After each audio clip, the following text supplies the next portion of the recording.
అంటే ఈ మధ్యలో జరిగింది ఇష్యూ, మీ అందరికీ తెలిసే ఉంటుంది. నేను కొంచెం సిక్ అవడం వల్ల మాట్లాడలేకపోయాను. ఈయన పేరు కృష్ణ, ఈ అమ్మాయి పేరు భార్గవి. ఇద్దరు మేజర్లు ప్రేమించారు, పెళ్లి చేసుకున్నారు. పెళ్లి చేసుకుంటే భార్గవి వాళ్ళ నాన్నమ్మకి ఈ కుర్రోడు కులం తక్కువ అని అనిపించిందట. ఒక కులం తక్కువడు నా మనవరాలు ప్రేమించాడా. అప్పటికి అమ్మాయి కూడా చెప్పాడు. ఇప్పుడు చాలా మంది, నేను కూడా ఆడపిల్లల తండ్రినే, ఎవరైనా మా తల్లిదండ్రుల అభిష్టం మేర కాకుండా ఎవరినైనా వాళ్ళు ఇష్టపడితే నాకు కూడా నచ్చదు.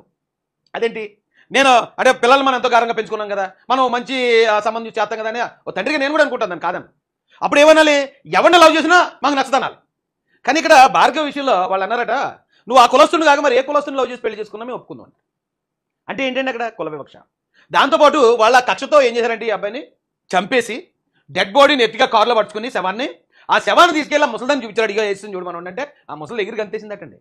ఎంత శాడిజం, వాళ్ళు ఏ కులస్తులైనా కావచ్చు, ఇంత శాడిజం, ఇంత అణిచివేత ఇంకా ఎస్సీ కులం మీద ఉంటుండగా ఎస్సీ ఎస్టీ చట్టానికి వంకలు పెట్టారా? ఇప్పుడు అక్కడ కుర్రోడు ఒక అమ్మాయిని ప్రేమించాడు, పెళ్లి చేసుకున్నాడు. పెళ్లి చేసుకుని ఆ రోజు మధ్యాహ్నం ఈ అమ్మాయి ఆ అబ్బాయికి అన్నం తినిపించి మరీ పంపించిందట. ఈ అమ్మాయి తినిపించిందట అన్నం. ఏడుస్తూ చెప్తుంది, మధ్యాహ్నం నేనే తినిపించాను. అంటే ఎంత ప్రేమ ఉంటే తినిపిస్తుంది? అబ్బాయి ఈ అమ్మాయిని ఎంత ప్రేమగా చూసుకుంటే అన్నం తినిపించే అంత ప్రేమ ఉంటుంది. అంటే ఒక ఎస్సీ యువకుడు ఏదైనా ఇతర కులం అమ్మాయిని గౌరవంగా పెళ్లి చేసుకుని, అమ్మాయి మేజర్ అయ్యి ఉండి అమ్మాయిని గౌరవంగా పెళ్లి చేసుకుని ఎంత ప్రేమగా చూసుకుంటుంటే ఆడికి విధించే శిక్ష మరణ శిక్ష, చంపేయటమే. కేసు లేదు, అరెస్ట్ లేదు, ఏమీ లేదు, డైరెక్ట్ శిక్ష అమలు చేస్తున్నారు.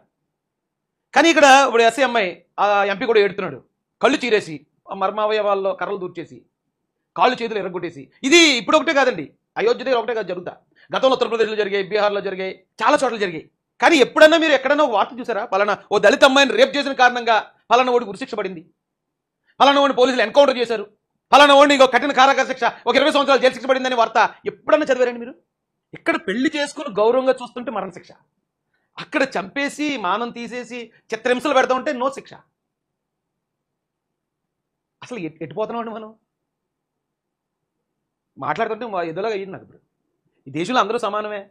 మనం చిన్నప్పుడు ప్రతిజ్ఞ చేస్తూ ఉంటాం, భారతీయులందరూ నా సహోదరులు, భారతదేశం నా మాత. ఇది నిజమే. ఎక్కడుందండి అది? ఇంత ఘోరం జరుగుతుంటే చాలా చోట్ల. అంతకుముందు ప్రణయ్ ఇష్యూ కూడా జరిగింది. అప్పుడు మాట్లాడి అక్కడికి వెళ్ళాననే మొత్తం నా ఎమ్మెల్యే టికెట్ పోగొట్టడానికి అదొకటి వాడారు నా మీద. ఇప్పుడు ఇలాంటి అమ్మాయిని ప్రేమించాడు, ఆయనకి లైఫ్ థ్రెట్ ఉంది, ప్రేమించి పెళ్లి చేసుకున్నాడు, ప్రేమించి కడుపు చేసి పారిపోలేదు, కడుపు చేసి నేను పెళ్లి చేసుకున్నాను వదిలేదు, లేకపోతే వాడుకుని వదిలేదు, ప్రేమించాడు, పెళ్లి చేసుకున్నాడు. ఓకే, అది నీకు నచ్చలేదు ఆడపిల్ల తండ్రిగా, నేను అది కూడా అర్థం చేసుకుంటాను. సరే, నచ్చలేదు. నచ్చనప్పుడు ఎవడ ప్రేమించినా నచ్చకూడదు. ఆడే కాదు, ఏ కులస్తుడైనా సరే నా కూతురు ప్రేమిస్తే నేను ఇలాగే చంపుతాను అని ఇవ్వాలి. కానీ నువ్వు ఏ కులస్తుని ప్రేమించినా పర్లేదు, ఆడిని మాత్రం ప్రేమించావు కాబట్టి మీరు చంపామంటే ఇంత వివక్ష ఇంకా ఈ దేశంలో ఉంటుండగా ఎస్సీ ఎస్టీ చట్టాన్ని రద్దు చేయండి, ఎస్సీ ఎస్టీ తప్పుడు కేసులు పెడుతున్నారు. ఎవడున్నాడు రా బాబు అంత పత్తిత్తా? ఇవ్వండి, ఈయన ఎంపీ గారు ఏడుస్తున్నాడండి. ఆడపిల్లకి న్యాయం చేయలేకపోతున్నానండి. రేపు జరిగిన మానభంగానికి, అంత దారుణంగా మానభంగానికి గురైన ఆడపిల్లకి నేను న్యాయం చేయలేకపోతున్నానండి.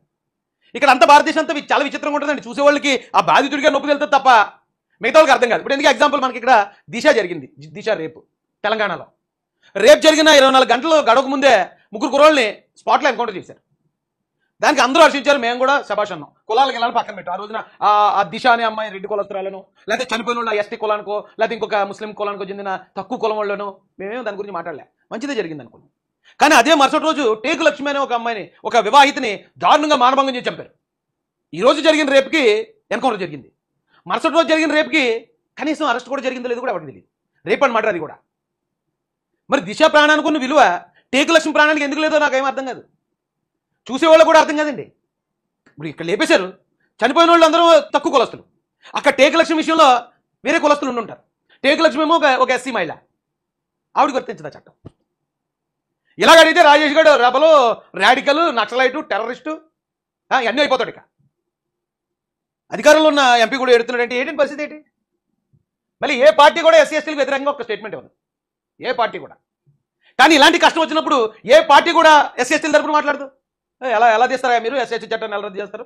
పలానా వాళ్ళు ఇప్పుడు ప్రేమించాడని చంపేశారు, 21 రోజుల్లో, లేదా ఒక 50 రోజుల్లో, 70 రోజుల్లో వాళ్ళకి బెయిల్ వచ్చే లోపే ఫాస్ట్ ట్రాక్ కోర్టు పెట్టాలి, అందరూ కూడా కఠినంగా శిక్ష పడేలా చేస్తామని ఎవరు మాట్లాడరు? అలా వాళ్ళకి పడితే రేపొద్దున ఇంకో అలా చేయకుండా ఉంటారు.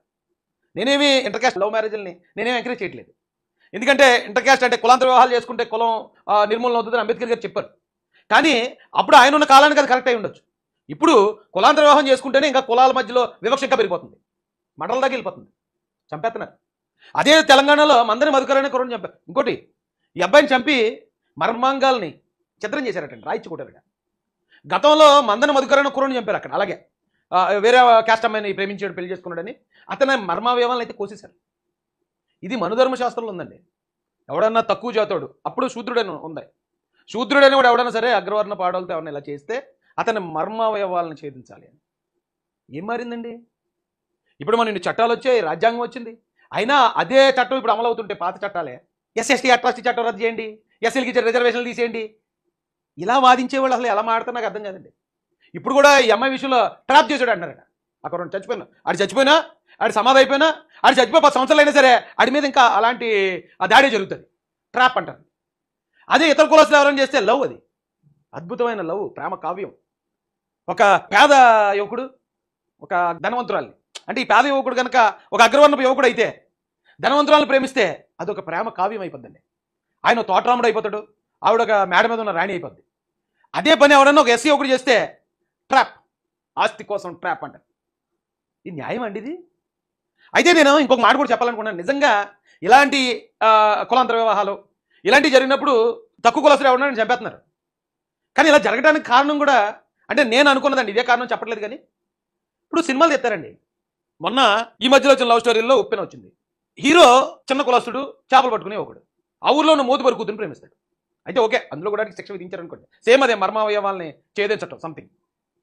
కానీ ఆ సినిమా అలా చూసినప్పుడు అమ్మాయి రావటం, అమ్మాయి ఒక పెద్దింటి అమ్మాయి అవటం, ఈయనేమో హీరో ఇలా యాక్ట్ చేయటం, ఇలా చూసినప్పుడు ఆ సినిమా చూసే యూత్ ఎవరైతే ఉన్నారో వాళ్ళు అట్రాక్ట్ అయిపోతారండి దానికి. మనం కూడా అలా చేయాలా, మన ఊళ్ళో కూడా పలానా పెద్దింటి వాళ్ళ అమ్మాయి ఉంది, అమ్మాయిని మనం కూడా లవ్ చేస్తే బాగుంటుంది అనే ఆలోచన ఈ కుర్రోడికి. అలాగే ఆ పెద్దింటి అమ్మాయి, ఆ అమ్మాయి చూస్తుంది సినిమా, మా ఇంటికి కూడా ఇలాంటి ఒకడు వస్తారు కదా, ఆ చేపలు పట్టుకునే వాళ్ళు అబ్బాయి వస్తారు కదా, అని నేను లవ్ చేస్తే ఎలా ఉంటుందని మా పిల్లకి.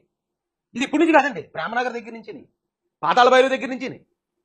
ఈ సినిమాల్లో యాక్ట్ చేసే హీరోలందరూ దేవుళ్ళు అందరూ అగ్ర కులాలలో ఉన్నవాళ్ళే. వాళ్ళు ఆ సినిమాల్లో తక్కువ కులస్తులుగా యాక్ట్ చేస్తారు, పెద్దింటి అమ్మాయిలను పెళ్లి చేసుకుంటారు. ఈ తక్కువ కులస్తుల దగ్గర టికెట్ల రూపంలో కోట్లాది రూపాయలు తీసుకుంటారు.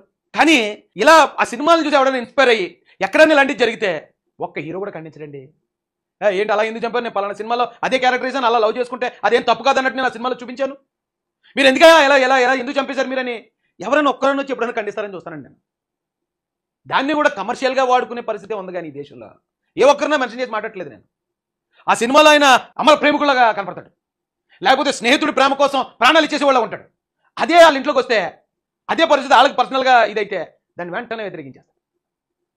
ఏంటో మరి సినిమాలో ఎందుకు చెప్తారు మరి ఆ మెసేజ్ని? ఈ లవ్ స్టోరీలు అన్నీ కూడా ఊరికే స్టార్ట్ అవ్వట్లేదు. ఎందుకంటే మా తాతల హయాంలో కానీ మా తండ్రుల హయాంలో కానీ ఇలాంటి ఇంటర్ క్యాస్ట్ మ్యారేజ్లు ఏం లేవు. అప్పుడు లేకుండా ఇప్పుడు ఎందుకు వచ్చాయంటే సినిమాల ప్రభావం.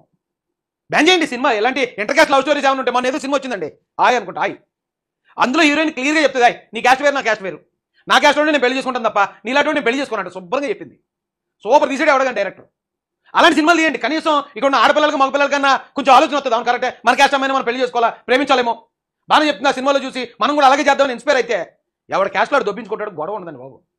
అంతేగాని పేదోడు పెద్దింటి అమ్మాయిని చేసుకున్నట్టు, పెద్దింటోడు వచ్చి పేద అమ్మాయిని చేసుకున్నట్టు, వీళ్ళిద్దరి మధ్య లవ్, మళ్ళీ పెద్దలేమో విడగొట్టడం, ఆ నువ్వు నేను సినిమా అప్పుడు వచ్చి ఉదయకిరణ్ గారు, తరుణ్ గారు, ఇలాంటి లవ్ స్టోరీలు ఎన్నో వచ్చేసి అవి చూసే పాడైపోయారండి పిల్లలు. పాడవటం కాదు, ఇన్స్పైర్ అయ్యారు ఒక రకంగా చెప్పాలంటే. ఇలాంటివి ఆగాలంటే ముందు అక్కడ బ్యాన్ చేయాలి, అది జరగదు. వాటికి full green signal you certificate ఇస్తారు దాన్ని, చక్కగా దాని ప్రీమియర్ షోలు, డబుల్ టికెట్లు ఇవన్నీ ఇస్తారు. అదే పని ఇన్స్పైర్ అవ్వడం చేస్తే అని లేపేసి అవతల పాడారు. అయితే ఈ బాధ తెలియాలంటే ఇప్పుడు కూడా నేను మాట్లాడి చాలా మందికి నచ్చదండి. ఎందుకు నచ్చదంటే ఆ బాధ ఆ తుఫాన్లో ఉన్నవాడికి తెలుస్తుంది దాని తీవ్రత ఏంటనేది. బయట నుంచి చూసేవాడికి ఏముంది, చక్కగా గాలి వస్తుంది బొక్క, ఆ గాలి వేసేదానికి అదే పెద్ద తుఫానా, వర్షం పడింది అంతే కదా అదే పెద్ద తుఫానా అనిపిస్తుంది బయటోడికి. కానీ అందులో ఉండే అహింస అనుభవించేవాడికి తెలుస్తుంది అది. ఇప్పుడు కూడా ఈ బాధ నేను పుట్టిన కులంలో ఆ కులం పేరుతో జరిగినప్పుడు ఆ బాధ ఆడికి తెలుస్తుంది తప్ప బయటోడికి తెలియదండి. తెలియపోయినా పర్లేదు, అవును మాకు తెలియదని ఊరుకున్నా పర్లేదు, తెలిసిన వాళ్ళకి వచ్చి తిడుతుంటారు, అది అర్థం కాదు నాకు.